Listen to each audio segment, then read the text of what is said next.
My man, Josh Weaver, dude, I'm really excited to reconnect here because it's been a while, right? Yeah. It's been a while. That's absolutely true. But it's been really cool that we've been able to stay in touch via text, social Totally. media, different ways to get connected.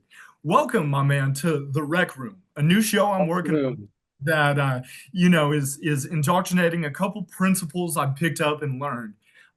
Really, the heart of this show is limited context, short form content, and one conversation starter. So take this for instance, right? Like I did a show earlier this week that was what have you learned? It was my friend who's an athletic trainer at University of Georgia. I said, okay, what have you learned about the difference between athletic training in Michigan versus Georgia?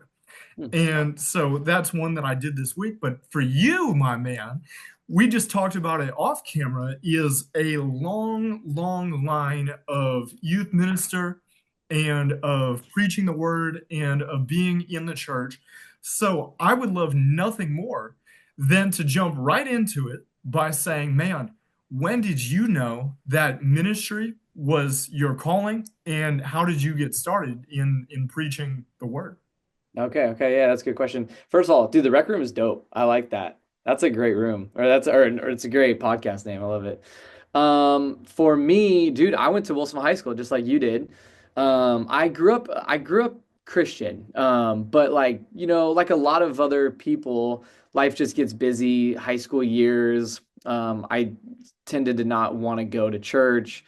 I was pretty involved in Young Life though. Our Wilson Young Life has been pretty solid for many years now. And so I got back into the church just because my Young Life leader invited me. But even through that, I started being invited into spaces to lead middle school.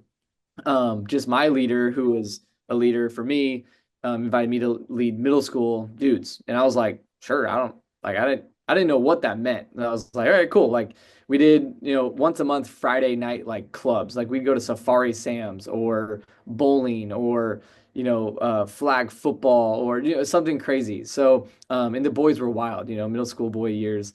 And I was a senior in high school doing that, so I had no clue what I was doing. But I was like, this is fun. But I was not that far along in my own faith. And I knew I grew up more of a Beaver fan, Oregon State fan. So that was probably the school I was going to go to. And I knew if I were to go there, I was going to get eaten alive. I was going to go down the party scene. I was probably going to flunk out and be back home, in by winter. And I really wanted to stay true to my faith. Jesus meant a lot to me, and I was committed. And so I was like, you know what? That's not going to be a good environment for me. So I stayed put after high school years, and I went to Portland Community College right down the road. And I was like, I don't know what I'm doing. I'm going to take a few classes here and there, working at Langdon Farms golf course, and then still leading middle school boys, whatever that kind of looked like. And that was just kind of a side thing, this like volunteer base. But more and more, I was like, man, this is kind of fun. Me, my friend, my roommate, we did it together. And so we like, the boys after school, they'd come over to our apartment, which is so funny. The parents like even allowing that. I'm just thinking back, like we're a bunch of 19-year-olds and we're like, yeah, like drop them off at your house. We would do like Bible study, but basically we'd have like pizza. We'd be playing Halo. Like they always wanted to play some Halo on the Xbox. And then we would try to do a Bible study with them, and it just ended up being a wrestling match basically, and us trying to be like, guys, settle down.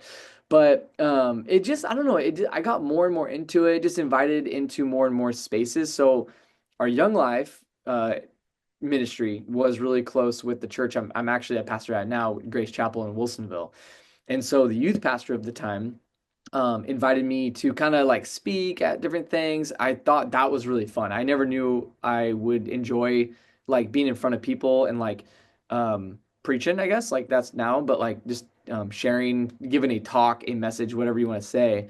But I was like, man, that was really fun because it made me dive in more to the word. So gradually, honestly, it was just more opportunities, people affirming me, saying like man, this is something like you kind of have a knack for, like this I see you doing this. And And I never thought I would work at a church. I didn't even know really what that meant. Just like, do you just work on Sundays? Like, why would there be like more to do than just Sunday? Because I just thought that was it. It was just like Sunday morning church, and then it was done.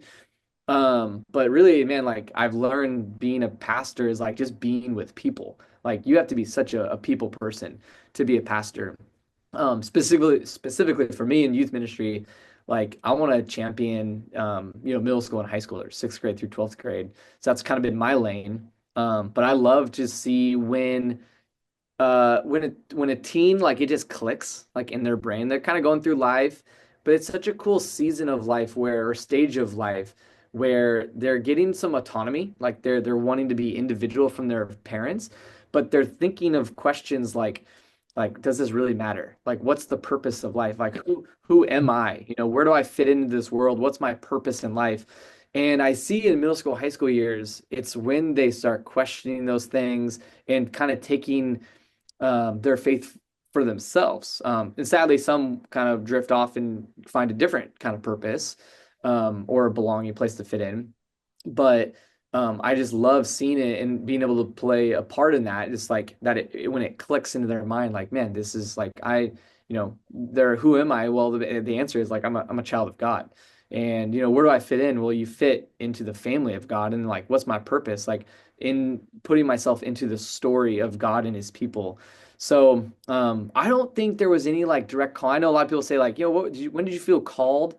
I don't know if I ever felt like this really distinct thing from God calling me to this, but it was a really gradual, just kind of step by step thing.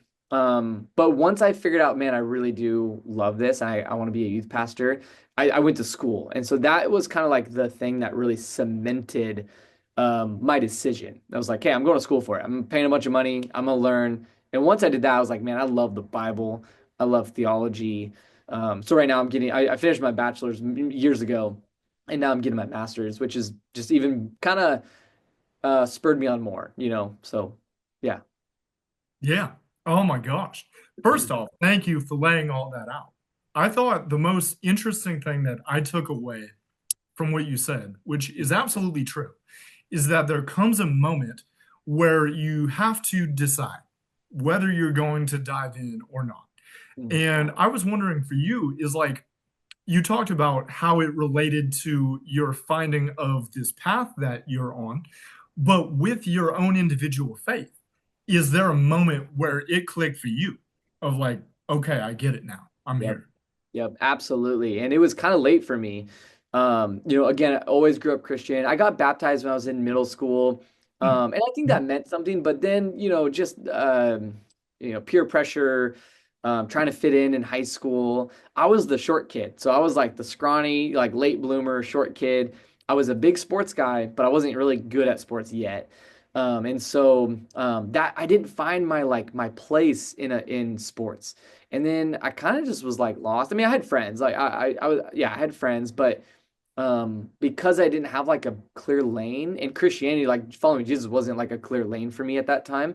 Man, I just got pulled into like the party scene. And so I was smoking pot and drinking. Nothing like crazy. It was more of like a weekend thing. I wasn't like doing it like during the week and at school and stuff like that. But definitely like got into the party scene, and I even became kind of like the instigator of my friends. Like, guys, hey, it's Friday night. I'll grab I'll have my buddy grab the weed or whatever it was, right? So dude, I started getting like in trouble like with my parent. No, well, thankfully not the law, but with my parents because I was a terrible liar. I was a terrible liar. And that was probably a good.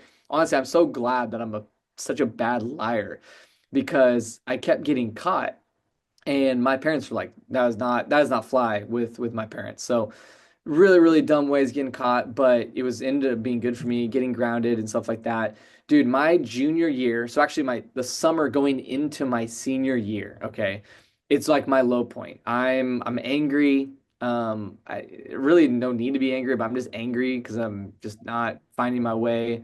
Hmm. Um, yeah, things aren't going great for me. School was not that great. Again, I still had some friends, but not like true good friendships.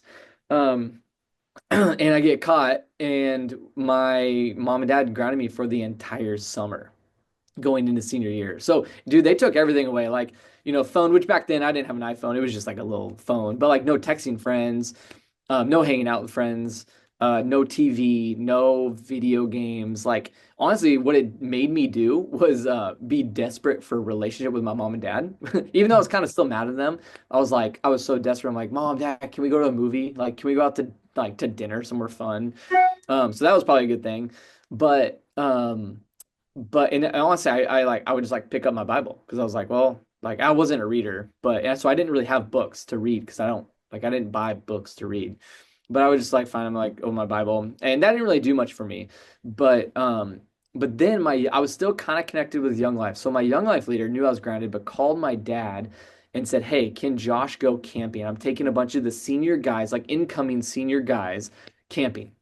And my mom and dad were like, yes, like we'll let him do that. If it had something to do with church or like something good, they were all for it, right?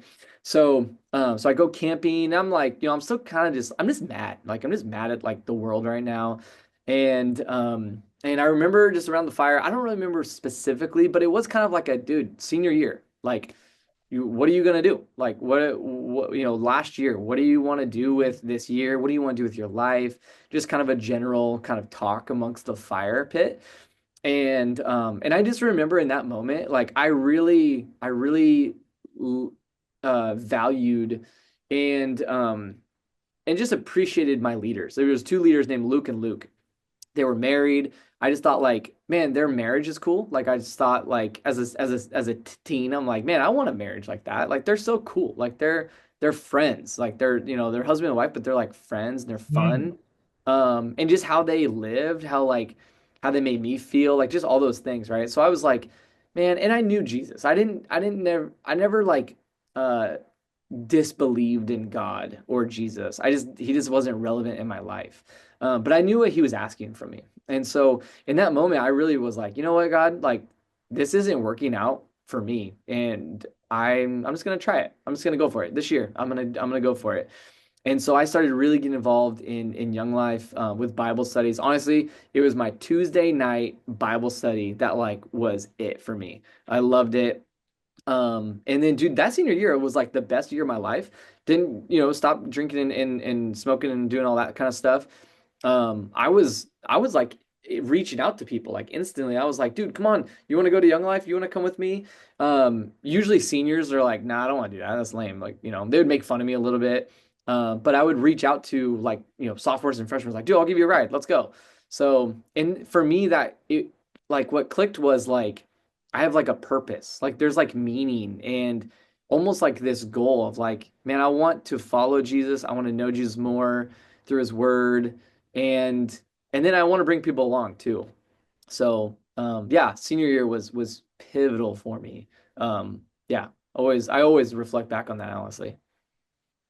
I know you touched on it a little bit, Mhm. but I would love to hear more. Was there like how common was it for when I think you and I we would know it as the radical life change, the changes that begin to happen when you recognize that purpose, and as we've described, it clicks in.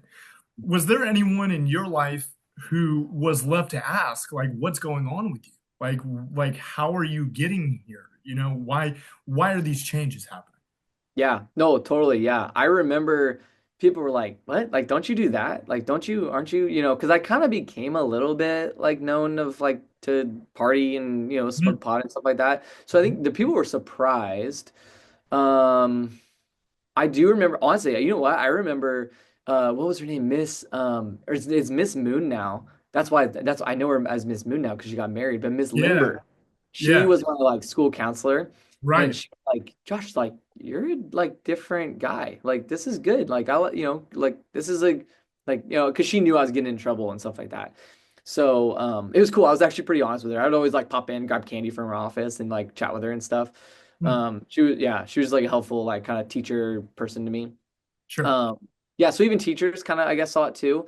Honestly though, it was funny. I don't feel like I got much positive feedback other than I feel like I did rope in like my close, like a couple close friends So it was really helpful for me to have like there was like two girls and like three guys I was like buddies with, and they jumped in with me more. They were already kind of involved, but it was like really helpful to have them with me doing like leading the middle schoolers and then in like doing Young Life and Bible study stuff. So that was core for me. But other than that, people kind of had a not like they weren't negative about it, but they're like, really? That's lame. Like that's it. You know, I remember actually being at a basketball game, Wilsonville High School basketball game, and it's Tuesday, so Bible study time, and I'm like, oh, crap, like it's late. Like I'm late, and so I literally just blurted out like you know how we all stand and we're like in the game and stuff, Yeah, and I said like, oh no, like I'm late for Bible study, I gotta go. And it was just me saying that to like my friend right next to me, but the whole like student section crowd like they just like turn back and they give me this weird look like what, like because that's just so unheard of, you sure. know. Yeah, uh, and for me honestly I remember that was actually I think a really good moment for me, like a line in the sand, going like, no, this is what I'm about. Like I'm on team Jesus. Even though some people probably think it's really lame and maybe think differently of me, like in a negative way. But it was kind of good for me to kind of pick a side. Um, that was probably the littlest type of persecution I ever got. I don't really call that persecution. But yeah, just, um, so yeah, hopefully that answers your question though. no, that absolutely does. That absolutely does. And I want to be conscientious of your time here, but I got a couple more things that I'm very curious about. Is like, are there any either stories or verses from the word that you would say resonate with you, or I'm hesitant to say define your faith, but you kind of see where I'm going with that is like, what are those that are core to you that you always point back to? Yeah. I feel like it probably was just my first core leaders, like Luke and Luke. It was funny, they were both Luke, and they actually look kind of identical. Hmm. Same age, like it's just funny. But I think and Young Life too, like the Young Life ministry, I think really shaped me. And Young Life is it's an outreach organization. It was considered like supposed to be like the arm of the church, right? Hmm. Because sometimes church is scary to come to. And so there was an organization that was started in 19 like 40 something called Young Life that was like, you know what? Let's not wait for the students to come to us. Let's go to them. Let's go on their campus. Let's meet them like on their turf. Hmm. And so it's very much like seeking, in Bible terms, the lost. Yes. And so I think that verse right there, seek and Jesus, he came to seek and save the lost. And there's even a verse too, like the workers are few, but the harvest is plentiful. Meaning like, man, there's just, if you look out in the world, there's just not that many people who maybe they bear the name Christian. Like they might say like, yeah, I'm Christian, yeah, I go to church, but like, man, are you getting out there and are you having like the eyes to see and do you have that compassion that like moves you toward seeing people come to Christ, and start following him. So I think those verses for me were really pivotal, and not even just like those specific verses, but like that theme of the Bible that like, man, like God is up here in heaven, but like he actually came down to our level to save us, to rescue us.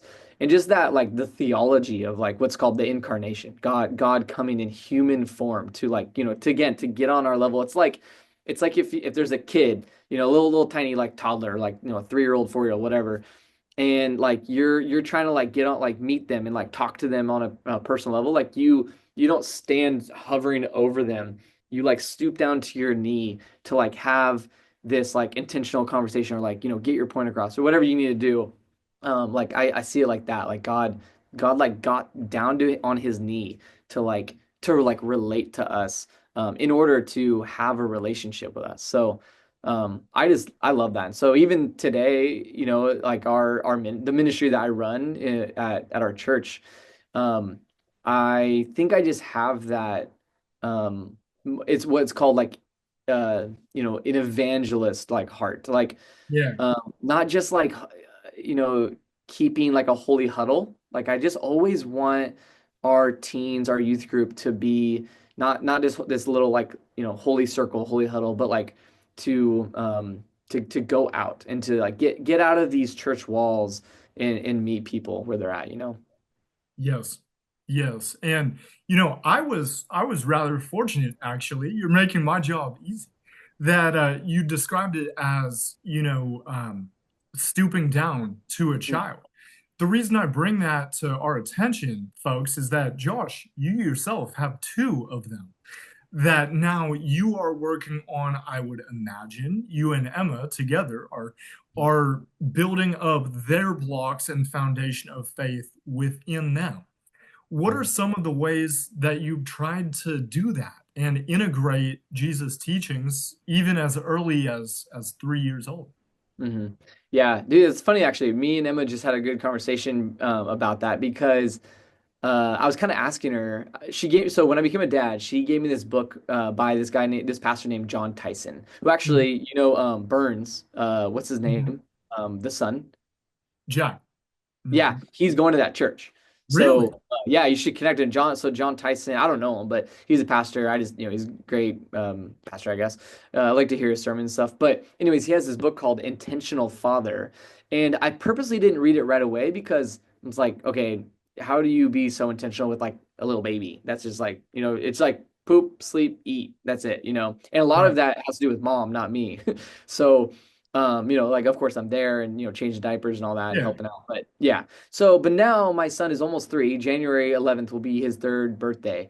So I'm Mhm. like, I was asking her like, man, how can I be like intentional with that? Not just like around and like making sure he eats and does all the things, but like how do I be intentional at this time? So we what we do is we try to have every night have a like Bible story time. Honestly, his attention span, he'll be in for like a little bit with a book. He does love books. He'll bring me a book and just like sit on my lap. And then I'm like mid second page, and he just like rips out of my hands. It's like, okay, I'm done. And just moves on to the next thing. Yeah. So I think we're still at a really young age, but Sure. we want to model like praying together at the table, at the dinner table. He's in like it's not really school. It's like almost like preschool because Okay. it's like a twos class, but it's at a Christian school. Mm. So they like learn how to like, how to pray. So they just like close your eyes and do this. Sure. But that's about it. So, but dude, I'm like, I love the stage that they're in, but I also am so excited to like get that at that part where we can start having a more of a conversation and like I get to do fun stuff with them and just be more intentional. I don't know. But I Yeah. don't want to rush past it either. So No, that's an interesting line to walk, I would imagine, for sure. For sure. Well, man, that's about all I got from you. cool. I really appreciate you for doing this. And yeah, like you and I were talking about on camera, I definitely want to, use this platform to introduce more people and more stories, but keep it as rooted as we can in the Word and in stories related to those who follow Christ. So, thank That's you so for cool. Love for it. being able to join in. I really appreciate Cool. All right, man. Yeah, dude. Thanks for having me, man. The rec room. I love it. you. That's right, Keep my doing your man. thing. Hey, thank you so much, and I know we'll be in touch very soon. See ya.